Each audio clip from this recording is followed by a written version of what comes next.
हळद लागवड, उत्पादन आणि प्रक्रिया. हळदीची विविध नावे, उगमस्थान, विकास आणि क्षेत्र. हळदीला मराठीत हळद म्हणतात, हिंदी हल्दी, संस्कृत गौरी, इंग्रजी टर्मरिक, शास्त्रीय नाव कुरकुमा, लोंगा, कुरकर्म, डोमेस्टिका अशी नावे आहेत. मूळस्थान. हळदीचे मूळस्थान हिंदुस्थान हे मानले जाते. त्यातही दक्षिण भारतात ज्या भागात आल्याचे मूळ स्थान आहे त्याच्या जवळपासच हळदीचे मूळस्थान आहे. इथून हळदीचा प्रसार इतर देशात झाला. सध्या चीन, पाकिस्तान, बांगलादेश, श्रीलंका, तैवान, इंडोनेशिया, दक्षिण आफ्रिका या देशात हळदीची लागवड केली जाते. हळद लागवडीत भारताचा पहिला क्रमांक आहे. महाराष्ट्रात प्रामुख्याने सांगली, सातारा आणि कोल्हापूर या जिल्ह्यात हळदीची लागवड क्षेत्र आहे.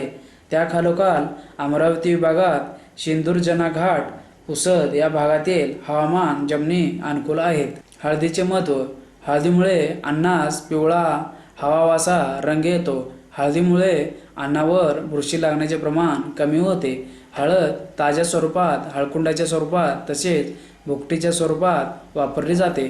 आपल्या आहारातील जवळजवळ सर्वच भाज्यात हळदीचा वापर केला जातो. मटण, चिकन या मांसाहारी पदार्थात तसेच वेगवेगळ्या लोणच्यातही हळद ही आवर्जून वापरली जाते. हळदीचे सांस्कृतिक धार्मिक महत्त्व. विशेष करून हिंदू धर्मात स्त्रिया हळदीचा मुक्तपणे वापर करतात. हळद कुंकू हे सौभाग्याचे प्रतीक मानले जाते. लग्न समारंभात तर हळद्या हा एक प्रथम क्रमांकाचा विधी समजला जातो. हिंदू सुवासिनी हळदी कुंकू हा सामाजिक समारंभ सर्वत्र साजरा करतात. कुंडात लेकरूवाळे हळकुंडे ही प्रसवतेची, मातृत्वाची खूण समजली जाते. हळदीचे औषधी गुण व महत्त्व.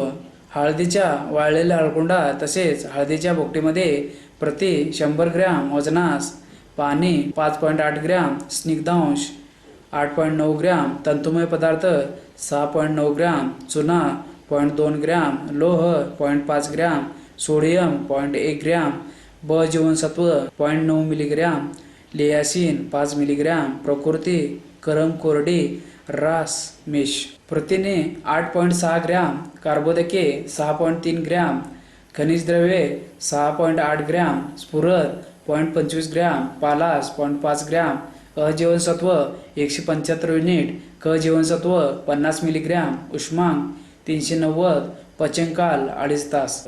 हळदीमध्ये पुष्कळ औषधी गुणधर्म आहेत. हळदीपासून मानवजातीसाठी, प्राण्यांसाठी, पशुपक्ष्यांसाठी इतकेच काय पण वनस्पतीच्या अनेक रोगावर व व्याधीवर उपयुक्त औषधे प्राचीन काळापासून बनवली जातात.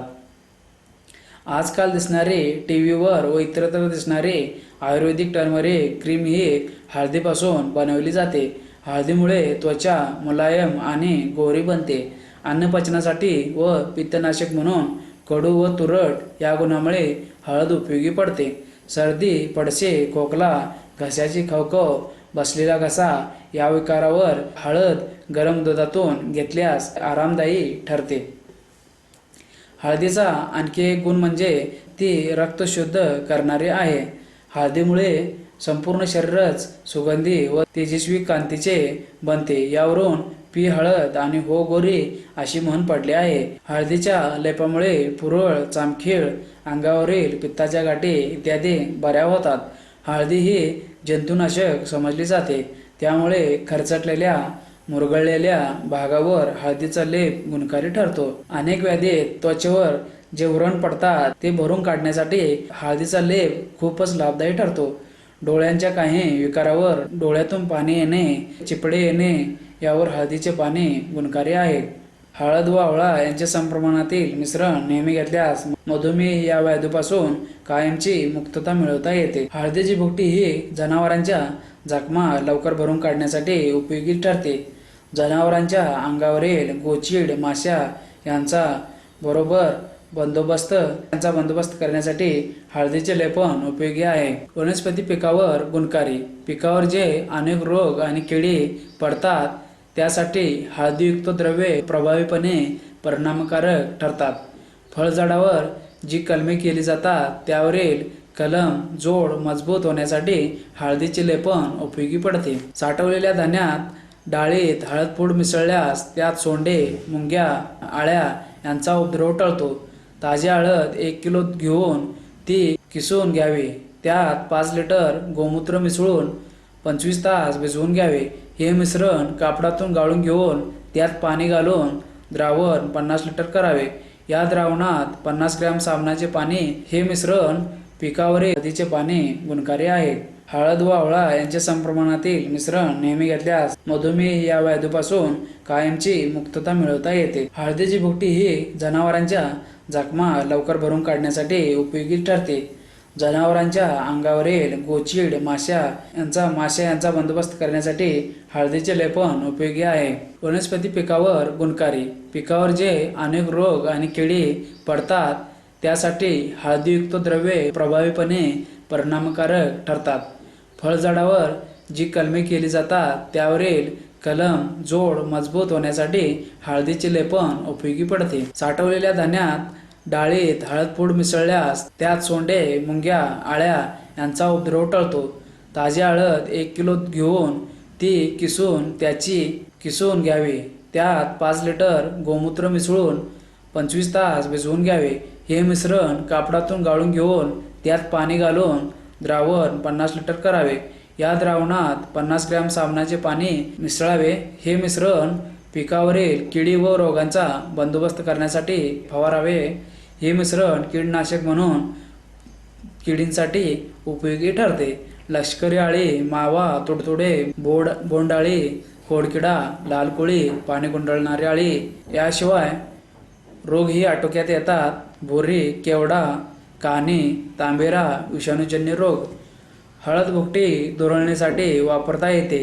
5 किलो हळद भुकटी अधिक 10 किलो लाकडाची राख 1:2 या प्रमाणात मिसळून सकाळी व संध्याकाळी दुरळणी केल्यास भुरी, घेरवा हे रोग आणि लाल कोळी आणि नागाळी या किडींचा चांगला बंदोबस्त होतो. हळदीची भुकटी आणि मीठ 2:1 या प्रमाणात मिसळून फुले लागण्याच्या सुमारास दर खोडास 500 ग्रॅम याप्रमाणे दिल्यास आणि त्यानंतर आठवडाभराने हळद गोमूत्राचे द्रावण पिकावर फवारल्यास लाभदायक ठरते. यामुळे विषाणूजन्य रोग होत नाहीत. फळांची गळ थांबते. फळावरील रंग आणि आतील गर गडद आणि घट्ट होतो. हळदीचे व्यापारी महत्त्व. हळदीचा मसाल्यात, लोणच्यात, आयुर्वेदिक औषधात तसेच सौंदर्य प्रसाधने बनवण्यासाठी वापर व मागणी वाढत आहे. याच कारणासाठी हळदीची निर्यातही वाढत आहे. हळदीसाठी हवामान आणि जमीन. हवामान.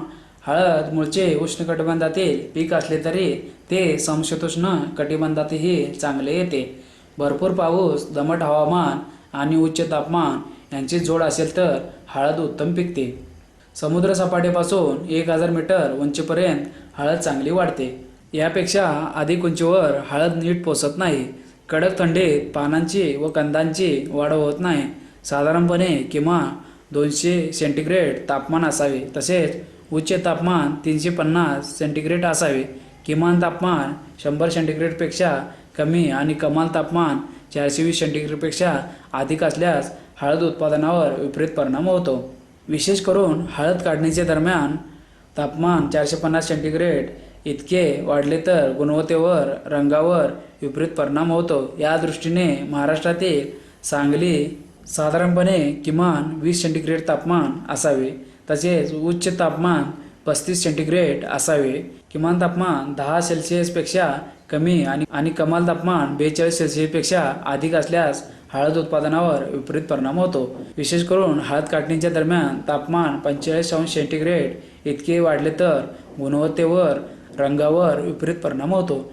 या दृष्टीने महाराष्ट्रातील सांगली, सातारा आणि कोल्हापूर या जिल्ह्यातील जोडणारा मध्यम आणि बाजूचा कर्नाटक राज्यातील भाग हळद लागवडीसाठी चांगला असल्याचे दिसून येते. जमिनीच्या बाबतीत हळदीचे पीक चोकंदळ आहे.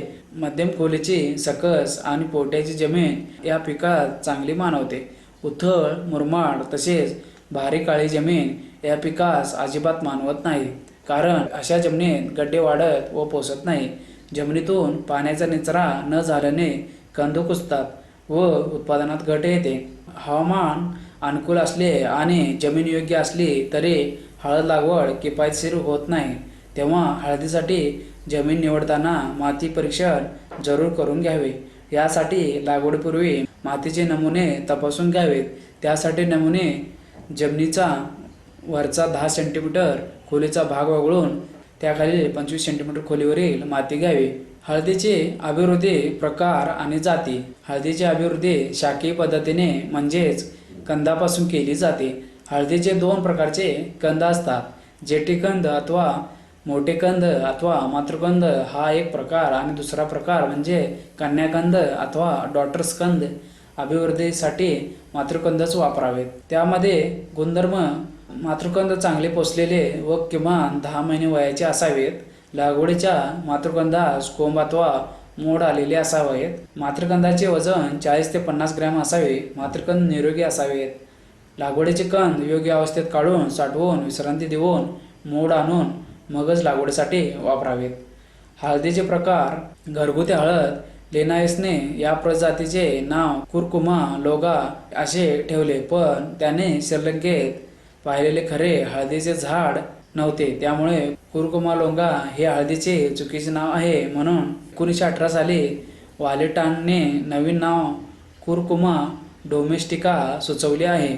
भारतात ह्या प्रजातीची लागवड मोठ्या प्रमाणावर होते. या हळदीचे झाड उंच, जोमदार व उभे असते. दीर्घ मोतीच्या झाडांची उंची 67 ते 83 सेंटीमीटर आणि कमी मोतीच्या झाडांची उंची 67 ते 69 सेंटीमीटर असते. लांब मोतीच्या झाडाला 8 ते 10 पाने असतात आणि कमी मोतीच्या झाडाला 7 ते 8 पाने असतात. पानांची लांबी 30 ते 45 सेंटीमीटर व रुंदी 14 ते 16 सेंटीमीटर असते. पानांच्या देठाची लांबी पाती इतकी असते. फुलांचा तुरा 10 ते 18 सेंटीमीटर लांब असून व्यास 5 सेंटीमीटर असतो. फुलांचा रंग फिकट पिवळा असतो. तंतुमय मुळांच्या टोकाला पिष्टमय कंद नसतात. झाडाला फुलोरा तुरळक असतो. काटक मातृकंदाच्या प्राथमिक व दुय्यम फांद्यांना कन्याकंद बोटाप्रमाणे चिकटलेले असतात. कंदाचा गाभा पिवळा ते तेजस्वी नारंगी असतो. कंदात करकुमींचे प्रमाण जास्त असते. मग सुगंधी तेलाचे प्रमाण मध्यम असते. अधिक उत्पादन देणाऱ्या बहुतेक हळदीच्या जातींचा समावेश या गटात होतो. पीक दीर्घ मुदतीचे असते. जंगली हळद, कस्तुरी हळद, कोचीन हळद या हळदीची लागवड मुख्यतः पश्चिम बंगाल व केरळात करतात. कंदांना कापरासारखा वास असतो. गाभा नारंगी लाल रंगाचा असतो.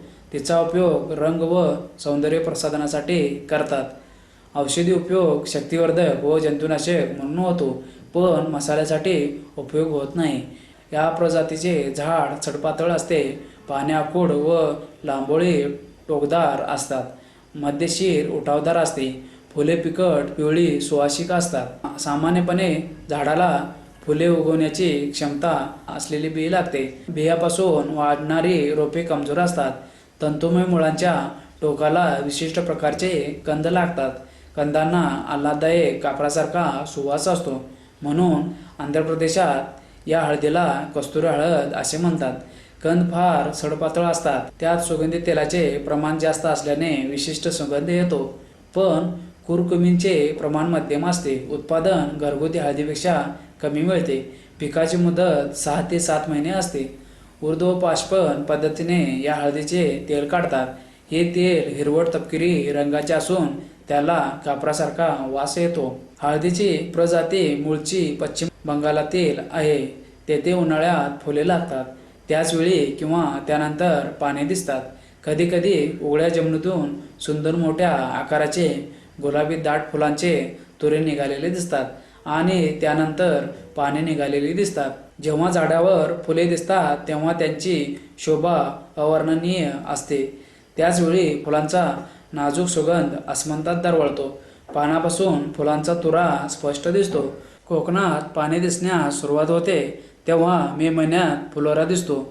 कोकणात ही रानटी झाडे आहेत. त्यांची लागवड केली असता मध्यवर्ती कंदांचा आकार लहान टर्निप एवढा होतो. कोवळ्या पानावर सुरुवातीला जांभळी छटा असते, पण पूर्ण आकाराचे झाले की ही छटा नाहीशी होते. आंबे हळद, कर्पुरा हरिद्रा, आम्रनिशा ही हळद पश्चिम बंगाल, आसामच्या टेकड्यांच्या प्रदेशात, तामिळनाडू, कोकणात व पश्चिम घाटात रानटी अवस्थेत आढळते. तिची थोड्या प्रमाणात लागवड पश्चिम बंगाल, मध्य प्रदेश व तामिळनाडू राज्यात करतात.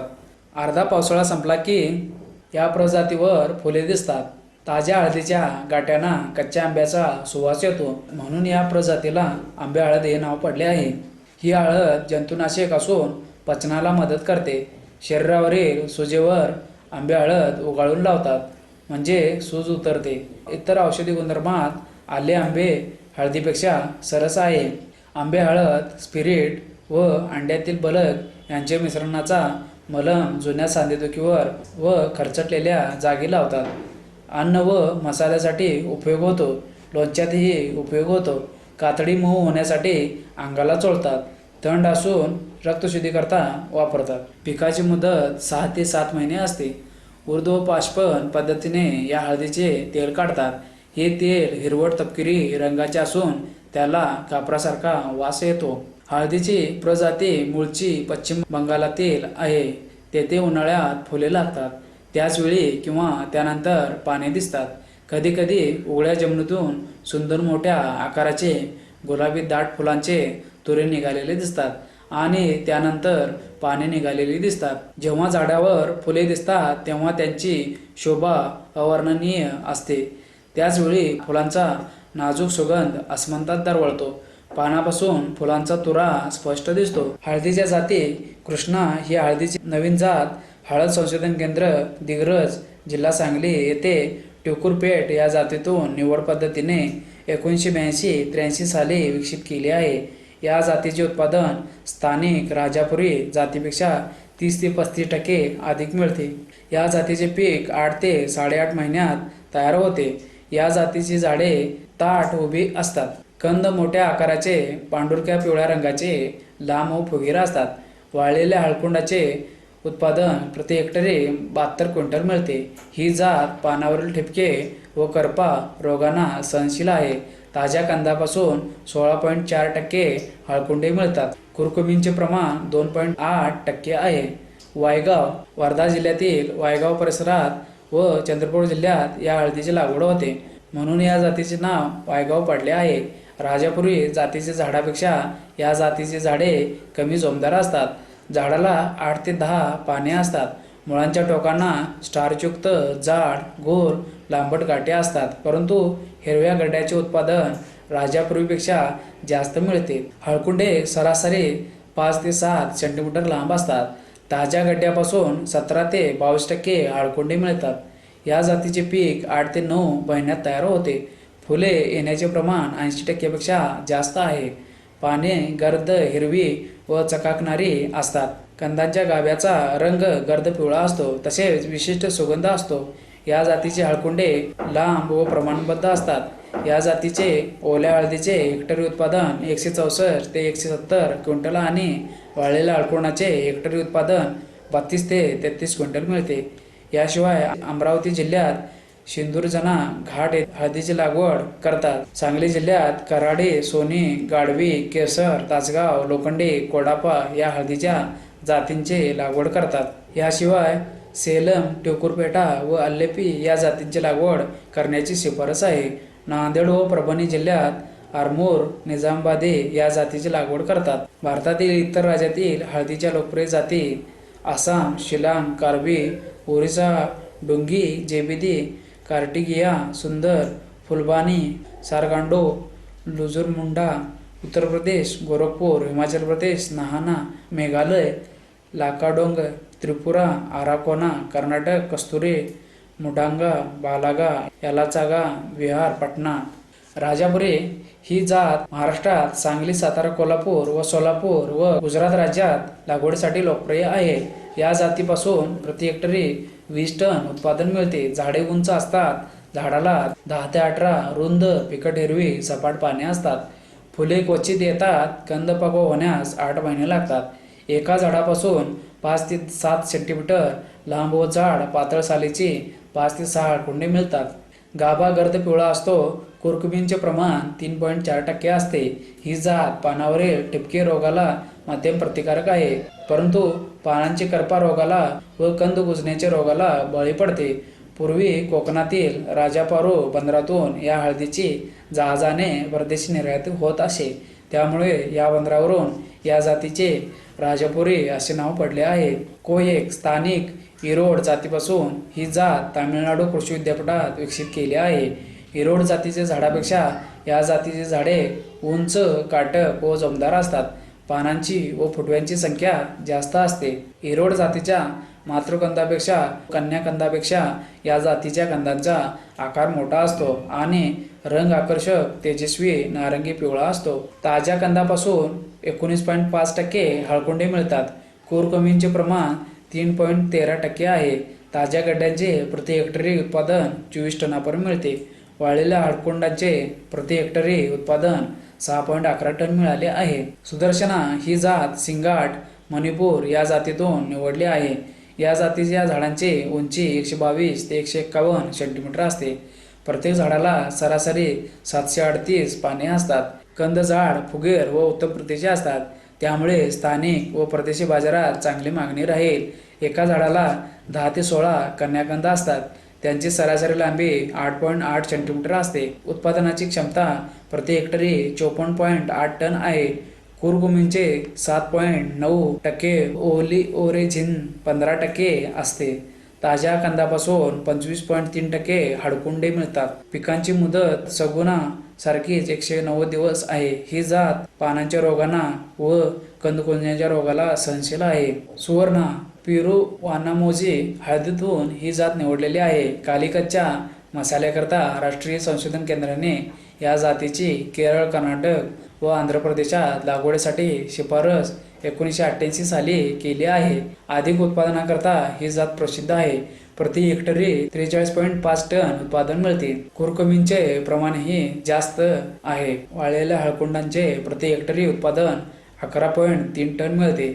या जातीच्या झाडांची सरासरी उंची 69.4 सेंटीमीटर असून एका झाडाला सरासरी 2.6 फुटवे असतात. एका झाडाला सरासरी 14.8 कन्याकंद असतात. त्यांची सरासरी लांबी 10.4 सेंटीमीटर असते.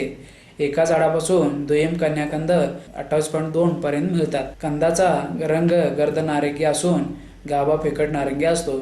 ही जात पानांचे रोगांना व कंद कुजण्याचे रोगाला सहनशील आहे. BSR1 भवानीसागर येथील स्थानिक जातीमधून निवडलेल्या या जातीची शिफारस तामिळनाडू कृषी विद्यापीठाने केली आहे. या जातीचे पीक 180 ते 290 दिवसात तयार होते आणि प्रति हेक्टरी 30.69 टन उत्पादन मिळते. मातृकंद मोठे असतात. कन्याकंद मध्यम आकाराचे असतात. कंदाचा रंग तेजस्वी पिवळा असतो. ताज्या कंदापासून 8 ते 20.5% वाळलेले हळकुंडे मिळतात. रोमा ही जात स्थानिक सुंदर या जातीतून निवडलेली आहे. अखिल भारतीय मसाल्याकरता संशोधन प्रकल्प पोटांगी केंद्राने राष्ट्रीय जात म्हणून शिफारस केलेली आहे. सुंदर व फुलबानो या जातीपेक्षा 50% अधिक उत्पादन मिळते. म्हणजे प्रति हेक्टरी 32 टन उत्पादन मिळते. पीक 8 महिन्यांनी 253 दिवसांचे झाल्यावर काढणीस तयार होते. टेकड्यांच्या प्रदेशात बागायती व जिरायती लागवडीसाठी ही जात योग्य आहे. झाडांची सरासरी उंची 74 सेंटीमीटर असते. मातृकंद लांबोळे व फुगेरा असतात. कन्याकंद नारंगी पिवळ्या रंगाचे असून टोक बोथड असते. कंदावरील तपकिरी खवले असतात. त्याखाली डोळे असतात. कुर्मीन 9.3%, ओलिओरेझिन 13.2% व सुगंधी तेल 4.27% असते. ही जात पानावरील करपा रोगाला व खवले किडीला सहनशील आहे. सगुना PCT 13 या जातीची प्रति हेक्टरी 60.3 टन ताज्या कंदाचे उत्पादन देण्याची क्षमता आहे. पिकांची मुदत कमी आहे. झाडांची उंची 91 ते 114 सेंटीमीटर असते. प्रत्येक झाडाच्या पानांची संख्या 5 ते 9 असते. एका झाडाला 6 ते 10 सेंटीमीटर लांबीचे प्राथमिक कन्याकंद 4 ते 7 असतात आणि दुय्यम कन्याकंद 12 ते 38 असतात. कंद जाड व नारंगी असतात. कुरकुमीन 4.9%, ओलिओरेझिन 13.5% व सुगंधी तेल 6% असते. ताज्या कंदापासून 24.6% हळकुंडे मिळतात. पीक 190 दिवसात काढणीस तयार होते. उत्तम प्रतीमुळे बाजारात या जातीला चांगली मागणी राहण्याची अपेक्षा आहे. ही जात पानांचे रोगांना व कंद कुजण्याच्या रोगाला सहनशील आहे. ही जात GL पुरम 2 या जातीतून निवडली आहे. सुरोमा ही जात पोटांगी येथे विकसित केली आहे. 210 दिवसात वाळलेल्या हळकुंडाचे प्रति हेक्टरी उत्पादन 519 टन मिळते. कुरकुमीन 9.3% व सुगंधी तेल 4.4% असते. सोनिया RH10 ही जात राजेंद्र कृषी विद्यापीठ ढोली बिहार येथे विकसित केली आहे. या जातीचे प्रति हेक्टरी 4.5 ते 5 टन वाळलेल्या हळकुंडाचे उत्पादन मिळते. पिकाची मुदत 230 दिवस आहे. कुरकुमीनचे प्रमाण 8.4% आहे. ही जात पानांची करपा रोगाला प्रतिकारक आहे. प्रभा या जातीचे पीक 205 दिवसांनी काढणीस तयार होते. प्रति हेक्टरी सरासरी उत्पादन 37.47 टन मिळते. ताज्या कंदापासून 19.5% वाळलेल्या हळकुंडी मिळतात. कुरकुमीन 6.72%, ओलिओरेझिन 15% आणि सुगंधी तेल 6.5% आहे. प्रति हेक्टरी 4.74 व 29 किलो कुरकुमीन मिळते. पूर्वतयारी हंगाम आणि लागवड. महाराष्ट्रात हळदीचे पीक बागायती पीक म्हणून घेतले जाते. सामान्यपणे मध्य एप्रिल ते मध्य मे हा लागवडीचा हंगाम असतो. शिमगा पाडवा या दरम्यानची लागवड अधिक उत्पादन देते. त्या अगोदर महाशिवरात्री नंतरची लागवड ही आगाप लागवड समजली जाते. तर उशिराने पण अक्षय तृतीयानंतर केलेली लागवड गरवी लागवड समजली जाते.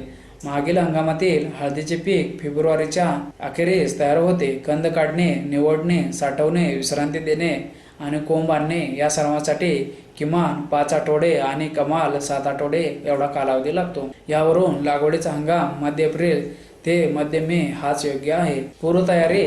लागवड करण्यासाठी पूर्वतयारीस पुरेसा अवधी देणे गरजेचे असते. हिवाळा संपताच जमीन नांगरून, वखरून आणि कुळवून घ्यावी. माती परीक्षणाच्या अहवालानुसार सेंद्रिय कर्बाचे प्रमाण पाहून हेक्टरी 25 ते 30 टन रापलेले कंपोस्ट खत घालावे. पूर्व मशागतीची कामे पूर्ण झाल्यानंतर लागवडीसाठी वाफे करावेत. हळदीसाठी 4 प्रकारचे वाफे तयार करता येतात. सरीव वाफे, गादी वाफे, सपाट वाफे, रुंद वरंबी. सरीव वाफे 52 मीटर अंतर ठेवून सऱ्या काढाव्यात व नंतर ठराविक सऱ्यांचे व लांबीचे वाफे बांधून घ्यावेत. या पद्धतीत सरीच्या दोन्ही बाजूने दर 30 सेंटीमीटर अंतरावर लागवड केली जाते. गादी वाफे दर 1.5 मीटर अंतराने पाट काढून मधल्या भागात 1 मीटर रुंदीचे गादी वाफे करतात. गादी वाफ्यावर 30 सेंटीमीटर अंतराने 3 ओळीत आणि प्रत्येक ओळीत 30 सेंटीमीटर अंतर राखून लागवड केली जाते. सामान्यपणे गादी वाफ्याची किमान लांबी 3 मीटर व कमाल लांबी 10 मीटर ठेवावी. सरासरी 5 मीटर लांबी ठेवल्यास दर वाफ्यात 3x15 बरोबर 45 इतके गड्डे लावता येतात. सपाट वाफे. गादी वाफ्याच्या मापाचे सपाट वाफे करावेत, मात्र गादी करत नाहीत. काही वेळा रुंदी 1 मीटरऐवजी 1.5 मीटर ठेवता येते.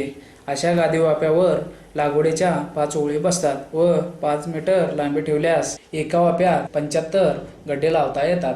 रुंद वरंबी. या पद्धतीत नांगराचे दुहेरी तास करून मधला भाग रुंद करून घ्यावा. सरीची रुंदी 60 सेंटीमीटर ठेवावी. रुंदी सरीवर 2 ओळी लावता येतात, म्हणजे 5 मीटर लांबीच्या रुंद वरंब्यावर 2x15 बरोबर 30 कंद लावता येतात. जमिनीची खोली, जमिनीचा उतार व जमिनीचा प्रकार या 3 बाबी तसेच पाणी देण्याची पद्धत यावरून सोयीची पद्धत निवडावी. ठिबक सिंचन पद्धतीसाठी रुंद वरंबे पद्धत अधिक सोयीची ठरते. वाफे तयार केल्यानंतर बेणे निवडून त्याची लागवड करावी. बेण्यांची निवड या अगोदर सांगितल्याप्रमाणे करावी. सामान्यपणे हेक्टरी 2.5 टन इतके बियाणे लावावे लागते. बियाण्यावर प्रक्रिया. सीड ट्रीटमेंट करावी. बियाणे एकसारखे उतरावे किंवा कमी वेळात उतरावे. तसेच बियाण्यांच्या कंदांची कूज होऊन तुटाळ पडू नयेत यासाठी लागवडीच्या कंदावर प्रक्रिया करावी. 20 मिली क्विनोफॉस अधिक 60 ग्रॅम कॅप्टॉन 10 लिटर पाणी या प्रमाणात द्रावण तयार करून त्यात बियाणे 15 मिनिटे बुडवून घ्यावे. गोमूत्रात 10 पटीने पाणी घालून द्रावण 50 डिग्री सेंटीग्रेड तापमान येईपर्यंत गरम करावे व त्यात कंद 1 तास बुडवून घ्यावेत. 22 टीन कार्बेंडिझियम 10 ग्रॅम 10 लिटर पाण्यात मिसळून त्यात कंद अर्धा तास बुडवून ठेवावेत. लागवडीनंतर सुमारे 4 ते 5 महिन्यांनी हलकी कुदळणी करून कंदास मातीची भर घालावी. हलक्या जमिनीत अशी भर 1.5 महिन्यांनी परत करावी. आंतरपिके घेणे फायदेशीर असते. हळदीची लागवड मध्य उन्हाळ्यात केली जाते. या काळात पालेभाज्यांना चांगली मागणी असते. मेथी आणि कोथिंबीर ही 2 पिके आवर्जून घ्यावीत. तसेच पाटाच्या कडेने मिरची, गवार, भेंडी ही भाजीपाल्याचे पिकेही घेता येतात. मधुमका, झेंडू, शेवंती ही पिकेही सोयीस्करपणे घेता येतात. आंतरपिके कोणतीही घेतली तरी ती भर देण्याच्या वेळेपर्यंत ठेवावीत. त्यापुढे कंद पोसण्याची क्रिया वेगाने सुरू होते, तेव्हा हळदीचे पिकास आंतरपिकाची स्पर्धा टाळावी. हळदीच्या पानांची वाढ होत असताना त्यांना अंशतः सावली मानवते. पावसाळ्यात ढगाळ हवामानामुळे कडक ऊन नसते. श्रावण महिन्यात ऊन सावली चक्र हळदीस पूरकच ठरते. ऑक्टोबरच्या कडक उन्हात हळदीस आंतरपिकाची सावली मिळेल अशी योजना करावी. तण नियंत्रण. हळदीची सुरुवातीची वाढ कमी असते, मध्ये मोकळी जागा भरपूर असते आणि पावसाळी हवा असते, त्यामुळे तणांची वाढ झपाट्याने होते. या काळात खुरपणी करून तणांचा बंदोबस्त करावा. त्यानंतरच्या काळात हळदीच्या पानांची दाटे होते व मधल्या जागेत तणे फारशी वाढत नाहीत. त्यापुढील काळात तणांच्या मुळ्या फोफावल्यास हळदीची कंद वाढण्यास आडकाठी येते, म्हणून त्यापूर्वीच तणे उपटून घ्यावेत. हळदी पिकांची पाने, पिकाची उंची इत्यादी कारणामुळे तणनाशकाचा वापर करणे अवघड व धोक्याचे ठरते. काळ्या कागदाचे आच्छादन तसेच उगवणीपूर्वी तणनाशकाचा वापर करून तणांचा बंदोबस्त करणे शक्य आहे. कोणतीही एकच पद्धत न वापरता सोयीने आणि गरजेनुसार तण नियंत्रणाचे नियोजन करावे. खते आणि पाणी व्यवस्थापन. हळद हे खादाड पीक असून ते जवळजवळ 10 महिने जमिनीत राहते. तसेच ओल्या कंदाचे उत्पादनही अधिक असते, त्यामुळे हळदीच्या पिकाला भरपूर खते घालणे आवश्यक आहे. मूलद्रव्यांचा विचार करता हळद उत्पादनात नत्र, स्फुरद, पालास या खालोखाल मॅग्नेशियम आणि त्या खालोखाल लोह या सूक्ष्मद्रव्याची गरज मोठी असते. हळद पिकाच्या वाढीचा काळ हा एकूण 4 टप्प्यात विभागलेला असतो. मोड आल्यापासून ते पानांची संख्या वाढेपर्यंत हा काळ साधारणपणे 8 ते 10 आठवड्याचा असतो. या काळात नत्राची अधिक गरज भासते. पानांची वाढ पूर्ण होऊन त्यांची वाढ खुंटते. हा कालावधी सुमारे 8 ते 10 आठवड्यांचा असतो. या काळात नत्राबरोबरच स्फुरद आणि मॅग्नेशियम यांची वाढती गरज असते. कंद वाढीला सुरुवात होऊन कंद पोसण्यास सुरुवात हा महत्त्वाचा कालावधी सुमारे 7 ते 10 आठवड्यांचा असतो. या काळात नत्र, स्फुरद, पालास याबरोबरच सूक्ष्म अन्नद्रव्यांची त्यातले त्यात लोहाची गरज वाढलेली असते. कंद वाढीला सुरुवात होऊन कंद पोसण्यास सुरुवात हा महत्त्वाचा कालावधी सुमारे 7 ते 10 आठवड्यांचा असतो. या काळात नत्र, स्फुरद, पालास याबरोबरच सूक्ष्म अन्नद्रव्याची त्यातल्या त्यात लोहाची गरज वाढलेली असते. कंद पोसून पक्व होण्याचा काळ हा कालावधी साधारण 5 ते 7 आठवड्यांचा असतो. या काळात कमीत कमी नत्र पुरवठा आणि जास्तीत जास्त पालास पुरवठा असणे चांगले. या दृष्टीने खतांचे नियोजन करावे. सर्वसामान्यपणे सर्व बाबींचा विचार करून माती परीक्षण लक्षात घेऊन नियोजन करावे. 19-19-19 अर्धा किलो अधिक मॅग्नेशियम सल्फेट 100 ग्रॅम अधिक फेरस सल्फेट 50 ग्रॅम अधिक 100 लिटर पाणी याप्रमाणे 20 दिवसाच्या अंतराने 2 ते 3 फवारण्या कराव्यात. महाराष्ट्रात हळदीची लागवड प्रामुख्याने सातारा व सांगली जिल्ह्यातील कृष्णाकाठी केली जाते. या जमिनीमध्ये नेहमी जस्त या सूक्ष्म अन्नद्रव्याची उणीव आढळून येते. जस्ताच्या कमतरतेमुळे हळदीच्या पानांच्या शरीरामधील भाग हिरवट पिवळा दिसतो. पानांचा आकारही लहान अरुंद होतो. ज्यावेळेस जस्ताबरोबर लोहाची उणीव भासते त्यावेळेस पाने पांढरी पडतात. त्यांची गर्भगृहाची कोत खूपच खालावते. याचा परिणाम सुमारे 30 ते 35% उत्पादन घटण्यावर होतो. अनेक वेळा ही दोन्ही द्रव्ये मातीत असूनही पिकास उपलब्ध होत नाही, तेव्हा फक्त माती परीक्षणाच्या अहवालावरच अवलंबून न राहता जस्तयुक्त सूक्ष्म अन्नद्रव्यांची फवारणी करावी. त्यातल्या त्यात आलटून पालटून जस्ताच्या फवाऱ्याबरोबर लोहाची मात्रा मिसळावी. हे फवारे लक्षणे दिसण्यापूर्वीच करणे महत्त्वाचे असते. लक्षणे दिसल्यानंतर फवारणी केल्यास पानाचा रंग जरी बदललेला दिसला तरी कंदाची या अन्नद्रव्य संबंधीची भूक मात्र भागवली जात नाही आणि याचा परिणाम म्हणून उत्पादनात अपेक्षित वाढ होत नाही. फवारण्यांचा खर्च मात्र वाया गेला असे अनुभवायला मिळते. म्हणून लक्षणे दिसण्यापूर्वीच फवारणी करणे महत्त्वाचे आहे. ज्या जमिनीचा सामू 8.2 पेक्षा अधिक आहे आणि तेथील मातीत युक्त चुन्यांचे प्रमाण 12% अधिक आहे अशा जमिनीत लक्षणे दिसण्याची वाट न पाहता पूर्व मशागतीच्या वेळी सेंद्रिय खत घालताना दर हेक्टरी 1 बैलगाडीभर म्हणजेच सुमारे 500 किलो शेणखत, 20 किलो झिंक सल्फेट आणि 20 किलो फेरस सल्फेट आवश्यक मिसळावे. तसेच पानावर फवारणी करताना केलेटयुक्त द्रव्ये वापरावीत. पाणी व्यवस्थापन. हळद हे 9 ते 10 महिन्याचे पीक असून ते बागायती पीक आहे. शिवाय त्याची लागवड भर उन्हाळ्यात केली जाते, म्हणजे लागवडीनंतर पहिले 2 ते 2.5 महिने पाण्याची गरज वाढलेली असते. या काळात दर 5व्या दिवशी पाणी देणे फायदेशीर ठरते. पुढे पावसाळ्यात पाऊस नियमितपणे पडला तर ज्यावेळेला पावसाचा ताण पडेल त्यावेळेस एक पाणी जरूर द्यावे. काही वेळाला काही ठिकाणी संततधार पावसाने पाणी साठून राहते. अशा वेळी पाणी देण्याऐवजी वाफ्यातील पाणी बाहेर काढणे हे सुद्धा महत्त्वाचे असते. पुढे हिवाळ्यात म्हणजे कंद पोसण्याच्या काळात ताण बसता कामा नये. साधारणपणे 10 ते 12 दिवसाच्या अंतराने नियमितपणे पाणी द्यावे. कंद तयार होण्याच्या सुमारास म्हणजे पाणी पिवळे पडू लागल्याचे वेळेस पाणी कमी करावे आणि शेवटी महिनाभर पाणी एकदम बंद करावे. विशेष काळजी पावसाळ्याच्या मध्य काळात काही ठिकाणी मध्यम ते हलक्या पावसाच्या सरी अधूनमधून पडत असतात. हळदीचे पाने आणि जमिनीचा वरचा थर ओलसर दिसतो, पण प्रत्यक्ष हळदीचे मुळाजवळ पुरेसा ओलावा नसतो. पाऊस पडतो तेव्हा पाणी देण्याची गरज नाही असा गैरसमज करून घेतला जातो. वस्तुस्थिती लक्षात घेता या काळात एखाद दुसरे पाणी देणे उपयोगी पडते.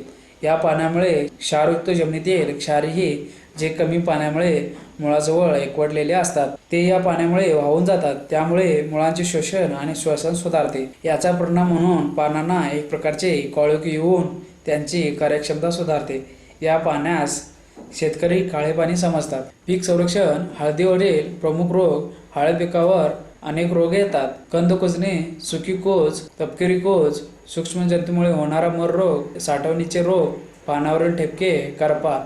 कंद कुजणे या रोगाचे लागण जमिनीतून व बेण्यातून होते. या रोगाचे लागण सर्व प्रकारातील जातींना होते. या रोगामुळे संपूर्ण कंदाचा नाश होतो. राज्यातील हळदीचे तेलंगण विभागात या रोगाने हळद पिकाचे 50% अधिक नुकसान होते. त्यामुळे शेतकरी शेतात रोगाची सुरुवात झालेली दिसताच मिळेल ते पीक काढून घेतात. केरळात या रोगाचा प्रादुर्भाव फार कमी आढळतो. रोगाची लक्षणे. या रोगाची बाधा झाल्यावर प्रथम खालची पाने पिवळी पडतात. हळूहळू वरची पाने पिवळी पडत जातात. पिवळ्या पानांच्या कडा वाळण्यास सुरुवात होते आणि पाने अंशतः किंवा पूर्णपणे करपलेली दिसतात. खोडाच्या बुंद्याजवळ पाण्याने भरलेले गर्द तपकिरी रंगाचे पुरळ उठलेले दिसतात. ते झपाट्याने मोठे होतात आणि खोड वाळते. रोगाची बाधा झालेले फुटवे सहज उपटता येतात किंवा जमिनीवर आपोआप कोलमडतात. झाडांच्या मुळ्या सडतात. मुळ्यापासून कंदात रोग पसरतो. त्यामुळे कंदाची मऊ कूज होते. कंदाच्या टोकापासून रोग आत पसरतो. रोगाची बाधा झालेल्या झाडांची वाढ थांबते आणि पाने पिवळी पडतात. निरोगी कंदाचा रंग तेजस्वी नारंगी असतो, पण रोगट कंदावर तपकिरी रंगाच्या छटा असतात. कुजलेल्या कंदाचा घाण वास येतो. सोबत फ्युजेरियम बुरशी वाढलेली आढळते. चांगल्या निचऱ्याच्या व वाईट निचऱ्याच्या दोन्ही प्रकारच्या जमिनीत रोगाची बाधा झाल्याचे आढळते. या रोगाची लागण बेण्यातून आणि जमिनीतून होते. शेतात कोठेही रोगाची लागण झालेली दिसते आणि शेजारच्या झाडावर रोगाचा प्रसार होतो. एका आठवड्यात मुळ्या कुजतात आणि 2 महिने वयाचे झाड आठवड्यात मरते. रोगांचे नियंत्रण. बेण्यांची निवड व साठवण. रोगाची बाधा झालेले बेणे ओळखणे कठीण असते, म्हणून ज्या शेतातील हळदीचे पीक निरोगी होते त्या शेतातील बेणे लागवडीसाठी वापरावे. गादी वाफ्यावर हळदीची लागवड करावी. शेतातील स्वच्छता. शेतातील रोगट झाडे उपटून गोळा करावीत आणि जाळून टाकावीत. रोगाच्या प्रतिबंधासाठी जमिनीत ट्रायकोडर्मा हेक्टरी 30 किलो या प्रमाणात मिसळावे. पिकांची फेरपालट. हळदीच्या पिकात आंतरपिके घ्यावीत. उदाहरणार्थ मका व मिरची पिकांचा फेरपालट केल्याने या रोगाच्या बुरशीची वाढ होण्यास प्रतिबंध होतो. रासायनिक उपाय. जमिनीवर व हळदीच्या रोपावर 1% 3-3-50 बोर्डो मिश्रणाची फवारणी करावी. 1% सेरेसॉन वेट याच्या 5.5 लिटर द्रावणाचे 1 चौरस मीटर जमीन भिजवावे. रोडोमिलचा उपचार परिणामकारक आहे. 0.25% रोडोमिलच्या द्रावणात लावणीपूर्वी हळदीचे बेणे 40 मिनिटे बुडवून ठेवावे. नंतर बाहेर काढून सावलीत सुकवावे. 0.03% डायथेमियम 45च्या द्रावणात हळदीचे बेणे 30 मिनिटे बुडवल्यानंतर लावणीसाठी वापरावे. 1 लिटर पाण्यात 2 ग्रॅम बाविस्टिन मिसळून त्या द्रावणात कंद बुडवून काढावे.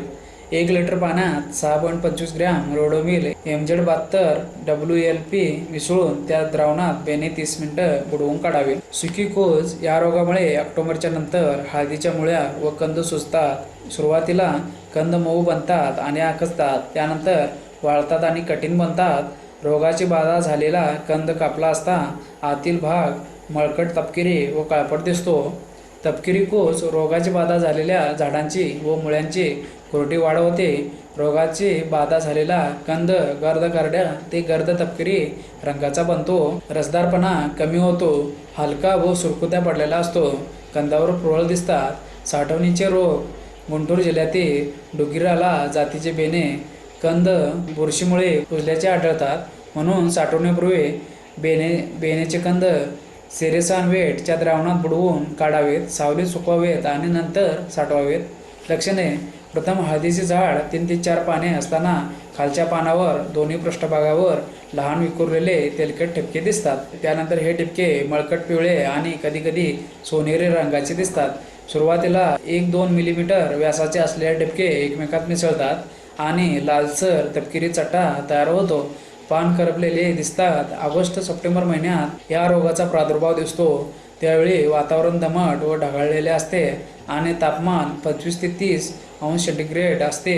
सापेक्ष आर्द्रता 80% व तापमान 21 ते 23 अंश सेल्सिअस असल्यास ऑक्टोबर-नोव्हेंबर महिन्यात या रोगाची लक्षणे खालच्या पानावर दिसतात. पिकाची काढणी झाल्यानंतर रोगट पाने शेतातील कचऱ्यात उन्हाळ्यात राहतात आणि त्यापासून या बुरशी रोगाची नवीन पिकाला बाधा होते. उपाय: पिकाची काढणी झाल्यानंतर पिकाचे अवशेष गोळा करून जाळून टाकावेत. उन्हाळ्यात जमिनीत बुरशी राहत असल्याने पिकाचा फेरपालट करावा. रासायनिक उपाय: रोगाची प्राथमिक लक्षणे दिसताच पिकावर Dithane Z78, हेक्झाकार्ब, झायनेब, Blitox, Bavistin, Kuman या बुरशीनाशकांची फवारणी करावी. अर्ध्या मातृगंधाची लागवड केल्याने या रोगाचा प्रादुर्भाव कमी होतो. सगुना व सुदर्शना या जाती या रोगाला प्रतिकारक असल्याने या जातींची लागवड करावी. पानावरील ठिपके: हळदीच्या लागवडीचे सर्व प्रदेशात हा रोग आढळतो. रोगाचा जास्त प्रादुर्भाव तामिळनाडू राज्यात आढळतो. पानावर हा रोग होत असल्याने प्रकाश संश्लेषणाच्या प्रक्रियेत अडथळा येतो. त्यामुळे उत्पादन घटते. संपूर्ण पाने वाळल्यास उत्पादनात 50% अधिक घट येते. वाळलेल्या हळकुंडाचे वजन 60% घटते.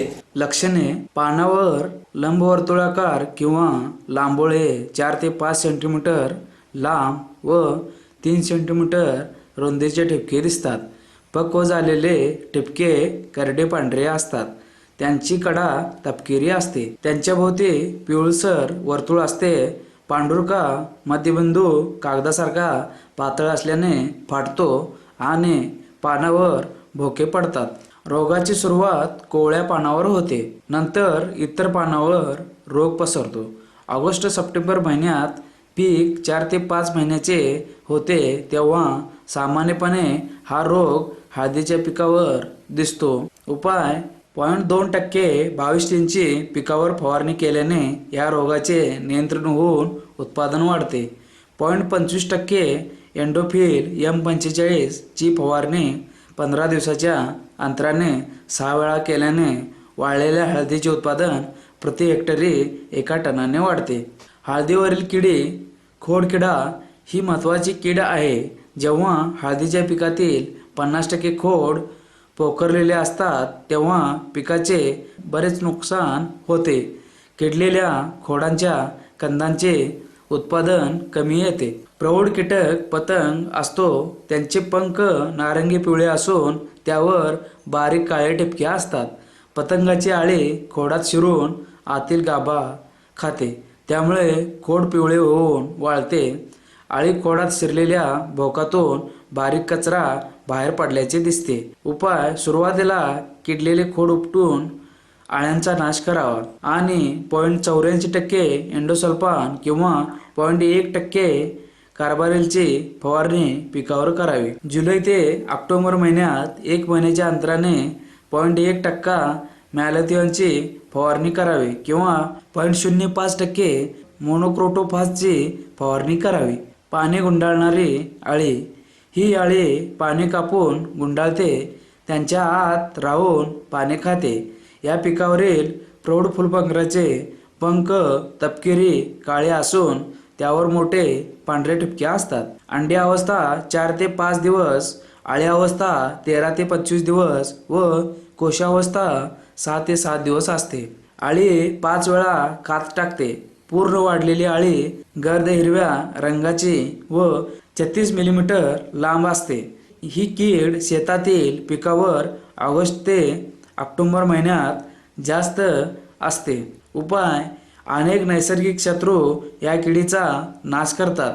या किडीच्या नियंत्रणासाठी 1% कार्बारिल किंवा 0.05% डायमेथोएट किंवा फॉस्फोमिडॉन पिकावर फवारण्याची शिफारस आहे. आळ्या व कोश वेचून त्यांचा नाश करावा. खवले कीटक शेतातील कंदावर आणि साठवणीतील हळदीच्या बियाण्यावर हल्ला करतात. या हल्ल्यामुळे शेतातील हळदीचे झाडे सुकतात आणि वाळतात. साठवणीतील बेणे व त्यावरील डोळे आकसतात. त्यांचा कंदावरील कोंब फुटण्यावर अनिष्ट परिणाम होतो. प्रौढ मादी बारीक, गोलाकार व फिकट तपकिरी ते करड्या रंगाचे असते. एक मादी सुमारे 100 अंडी देते. या किडीचे शत्रू माइट्स आहेत. उपाय: पिकाची काढणी झाल्यानंतर आणि लागवडीपूर्वी हळदीची बेणे 0.1% क्विनॉलच्या द्रावणात 5 मिनिटे बुडवून काढावे. पिट्ट्या ढेकून ही कीड महाराष्ट्रातील हळदी पिकावर आढळते. पानातील रस शोषल्याने पाने फिकट पडतात आणि वाळतात. 0.05% डायमेथोएट किंवा फॉस्फोमिडॉनची पिकावर फवारणी करावी. फुलकिडे, पाने खाणारे आळी, पाने खाणारे ढालकिडे, कंदमाशी, मुळ्यावरील आळ्या, हुबणी, साठवणीच्या किडी. कंदमाशी ही कीड महाराष्ट्रात हळद व आल्याच्या पिकावर आढळते. हळदीची बेणे 0.1% क्विनॉलच्या द्रावणात 5 मिनिटे बुडवून काढावे. पिट्ट्या ढेकून ही कीड महाराष्ट्रातील हळदी पिकावर आढळते. पानातील रस शोषल्याने पाने फिकट पडतात आणि वाळतात. 0.05% डायमेथोएट किंवा फॉस्फोमिडॉनची पिकावर फवारणी करावी.